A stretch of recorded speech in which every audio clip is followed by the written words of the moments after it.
Bhogapuram airport పర్యాటకాభివృద్ధితో విశాఖకు కొత్త గుర్తింపు. దక్షిణ నియోజకవర్గ ఎమ్మెల్యే వంశీకృష్ణ శ్రీనివాస్ సీతంపేట కార్యాలయంలో నిర్వహించిన మీడియా సమావేశంలో ఉప ముఖ్యమంత్రి జనసేన అధినేత పవన్ కళ్యాణ్పై వైసీపీ నేతలు చేస్తున్న వ్యక్తిగత విమర్శలను తీవ్రంగా ఖండించారు. కుల మత రాజకీయాలతో ప్రజలను తప్పుదోవ పట్టించే ప్రయత్నాలు చేస్తున్నారని విమర్శించారు. రాష్ట్రంలో కూటమి ప్రభుత్వం చేపడుతున్న అభివృద్ధి కార్యక్రమాలు, విశాఖకు వస్తున్న పెట్టుబడులు, కొత్త పరిశ్రమలు చూసి ప్రతిపక్షాలు అసత్య ప్రచారాలకు పాల్పడుతున్నాయని అన్నారు. పర్యాటక రంగ అభివృద్ధి, బీచ్ షాక్స్ ఏర్పాటు, భోగాపురం ఎయిర్పోర్ట్ అభివృద్ధి వంటి కార్యక్రమాలతో విశాఖను అంతర్జాతీయ స్థాయి నగరంగా తీర్చిదిద్దే లక్ష్యంతో ప్రభుత్వం పనిచేస్తోందని తెలిపారు. పవన్ కళ్యాణ్ ప్రజల కోసం పనిచేసే నాయకుడని, ఆయనపై వ్యక్తిగత విమర్శలు చేయడం మానుకోవాలని వైసీపీ నాయకులకు సూచించారు. అలాగే మాజీ సీఎం వైఎస్ జగన్మోహన్ రెడ్డి పులివెందుల కాకుండా మరో నియోజకవర్గం నుంచి పోటీ చేసే ధైర్యం ఉందా అని ప్రశ్నిస్తూ రాజకీయ సవాల్ విసిరారు. ప్రజా సమస్యలపై దృష్టి సారించాలని వైసీపీ నేతలకు ఎమ్మెల్యే పిలుపునిచ్చారు. అందరికీ నమస్కారం. గత కొన్ని రోజులుగా వైఎస్ఆర్ కాంగ్రెస్ పార్టీ ముఖ్య నాయకులందరూ కూడా పవన్ కళ్యాణ్ గారి మీద విమర్శలు చేస్తూ ఉన్నారు.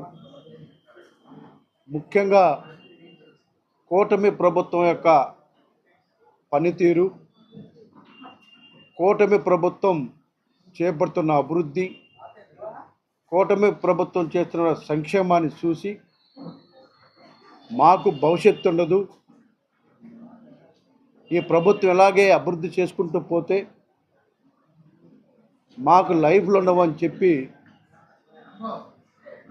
జగన్మోహన్ రెడ్డి గారు కొంతమందిని పవన్ కళ్యాణ్ మీద విమర్శలు చేయడానికి ప్రేరేపిస్తున్నారు. పవన్ కళ్యాణ్ గారు ఒక ప్రాంతానికో, ఒక కులానికో, ఒక మతానికో నాయకుడు కాదు. వైఎస్ఆర్ కాంగ్రెస్ పార్టీ ఒక సిద్ధాంతం లేని పార్టీ. కులాలను రెచ్చగొట్టడము, మతాలను రెచ్చగొట్టడము, విద్వేషాలు క్రియేట్ చేయడము అదే పనిగా ఉంటుంది. కాబట్టి ప్రజలు 151 నుంచి 11కు తీసుకొచ్చారు. ఇప్పటికైనా మీకు బుద్ధి వస్తుందని చెప్పేసి ప్రజలు చూస్తున్నారు. మీకు ఇంకా బుద్ధి రాదు, ఆ ఉన్న 11 కూడా లేకుండా చేయాలని చెప్పేసి ప్రజలు వాళ్ళు అనుకుంటా ఉన్నారు. ఎప్పుడన్నా చూడండి, కులాలు మతాలు ఇంకా రెండోదే ఉండదు. అన్ని కులాలను విడదీయడమే, లేకపోతే మతాల మధ్య చిచ్చుపెట్టడం, ఈ రెండు తప్ప ఆ పార్టీకి ఒక సిద్ధాంతం లేకుండా అయిపోయింది. ఏదైనా ఒక పార్టీకి ఒక సిద్ధాంతం ఉంటుంది. ఓ బీజేపీ ఉంటే ఒక సిద్ధాంతం ఉంటుంది, లేకపోతే సిపిఐ సిపిఐ ఒక సిద్ధాంతంతో పనిచేస్తాయి. ఏ సిద్ధాంతం లేకుండా కులం ఒక సిద్ధాంతము, మతం ఒక సిద్ధాంతం పెట్టుకొని కాలం గడుపుకుంటున్నటువంటి పార్టీ అది. ప్రజాస్వామ్యంలో అస్సలు విలువలు లేకుండా ఉన్నటువంటి పార్టీ ఏముందంటే వైఎస్ఆర్ కాంగ్రెస్ పార్టీ. ప్రజాస్వామ్యం లేని పార్టీ ఏముందంటే అది వైఎస్ఆర్ కాంగ్రెస్ పార్టీ. ఒక వ్యక్తి భజన తప్ప అంతర్గత ప్రజాస్వామ్యం అన్నది ఆ పార్టీలో లేదు. ఒక వ్యక్తికి నుంచి ఇంకెవరు కూడా ఒక నిర్ణయం తీసుకునే పరిస్థితి కానీ, లేకపోతే ఇంక మాట్లాడే పరిస్థితులు కానీ ఏవి కూడా ఆ పార్టీలో ఉండవన్న విషయాన్ని కూడా మీరు గుర్తుపెట్టుకోవాలి. అసలు ప్రజాస్వామ్యం లేని పార్టీ ఉందంటే అది వైసీపీ అన్న విషయాన్ని కూడా మీరు గుర్తుపెట్టుకోవాలి. పవన్ కళ్యాణ్ గారి మీద పదే పదే విమర్శలు చేయడము, ఆయన ఒకటే చెప్తా ఉన్నారు, నేను ఒక మతానికి కానీ, ఒక కులానికి కానీ, ఒక ప్రాంతానికి కానీ నేను ఉండను, నా వాదం ఒకటే, జాతీయవాదం, నా వాదం ఒకటే, ప్రజలందరూ ఒకటే నా దృష్టిలో, అన్ని మతాలు ఒకటే నా దృష్టిలో అని చెప్పేసి ఇవాళ పవన్ కళ్యాణ్ గారు మాట్లాడుతూ ఉంటే, ఎవరైనా ఒకటే తప్పు చేసిన వాళ్ళు, అది ఏ కులమైనా ఒకటే, తప్పును తప్పుగా చూపించాలి, ఏ మతమైనా ఒకటే, తప్పును తప్పుగా చూపించాలి అని ఆయన పదే పదే చెప్తుంటే, ఎక్కడన్నా ఏ చిన్న ఇష్యూ జరిగినా సరే పవన్ కళ్యాణ్ గారు కులము, లేకపోతే పవన్ కళ్యాణ్ గారు కులము. మీరు ఇలాగ ఒక కులంతో ఎవరైనా గెలుస్తారండి?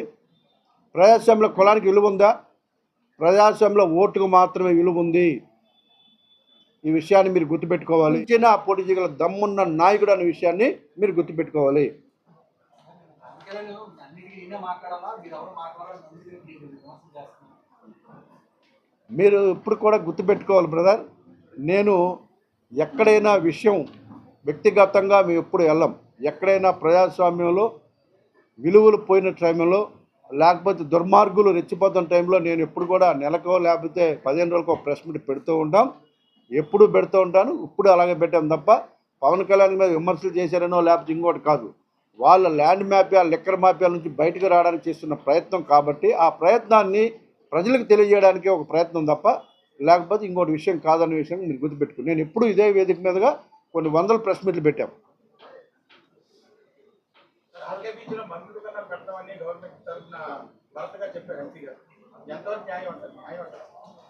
ఆర్కే బీచ్ అని ఎవరు చెప్పలేదు.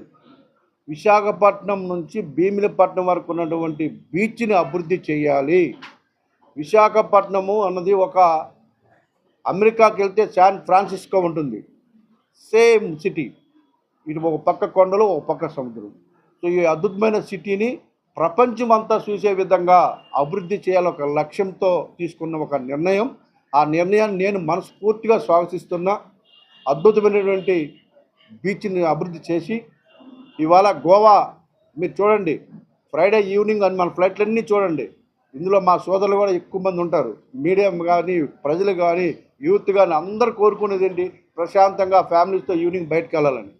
సో ఇవాళ అంతా గోవా వెళ్తూ ఉన్నారు, లేకపోతే బ్యాంకాక్ వెళ్తూ ఉన్నారు, లేకపోతే శ్రీలంక వెళ్తూ ఉన్నారు. వాళ్ళందరూ కూడా అన్ని దేశాల నుంచి విశాఖపట్నం వచ్చే విధంగా విశాఖపట్నం అభివృద్ధి జరగాలి అని చెప్పేసి ఇవాళ విశాఖపట్నం ప్రజలు, ఈ రాష్ట్ర ప్రజలందరూ కోరుకుంటున్నారు. దాన్ని కూడా తప్పుదారి పట్టించడం చూస్తూ ఉన్నారు. ఇవాళ ప్రజలకు ఏ విధంగా ఉంది మైండ్ సెట్, ప్రజలు ఏ విధంగా కోరుకుంటున్నారు, ప్రజలకు అనుకూలంగా పరిపాలన ఉండాలి తప్ప మనం ఏదో బీచ్లో ఇండ్లలో మందు తాగుతూ ఒకటి, లేకపోతే బీచ్లో కూర్చొని తాగుతూ ఒకటి. ఎవరు గొడవ చేస్తున్నారు? బాగా ఎక్కువ తాగే వాళ్ళే గొడవ చేస్తున్నారు. మీరు గ్రహించండి, బాగా ఎక్కువ తాగుతారు కదా, వాళ్ళే గొడవలు చేస్తున్నారు. అది కూడా వైసీపీ బ్యాచే. సో పర్యాటక రంగంగా అభివృద్ధి జరగాలి, బీచ్ అంతా అభివృద్ధి జరగాలి, ప్రపంచ దేశాల నుంచి పర్యాటకులు అంతా కూడా విశాఖపట్నం రావాలి ఒక లక్ష్యంతో ఇవాళ అభివృద్ధి జరుగుతుంది. దాన్ని అడ్డుకోవడానికి ప్రయత్నం చేస్తున్నారు తప్ప ఇంకోటి కాదు. ప్రజలు, యూత్, ఈ జనరేషన్ ఏం కోరుకుంటుందో ఒకసారి మీరు సర్వే చేయండి. సో మన రాష్ట్రానికి రావాల్సినటువంటి పర్యాటకులు అందరూ కూడా ఇతర దేశాలకు వెళ్తూ ఉన్నారు కాబట్టి విశాఖపట్నం అనేది అనుకూలంగా ఉంది కాబట్టి విశాఖపట్నం అభివృద్ధి జరిగితే ఈ రాష్ట్రం, దేశం అభివృద్ధి జరిగినట్టుగా మీరు అందరూ కూడా భావించాలని చెప్పేసి దీన్ని తప్పుగా తీసుకుని వెళ్తున్నట్టు వాళ్ళని కూడా మా మీడియా సోదరులు ఒకసారి ఖండించాలని కూడా తెలియజేస్తారు.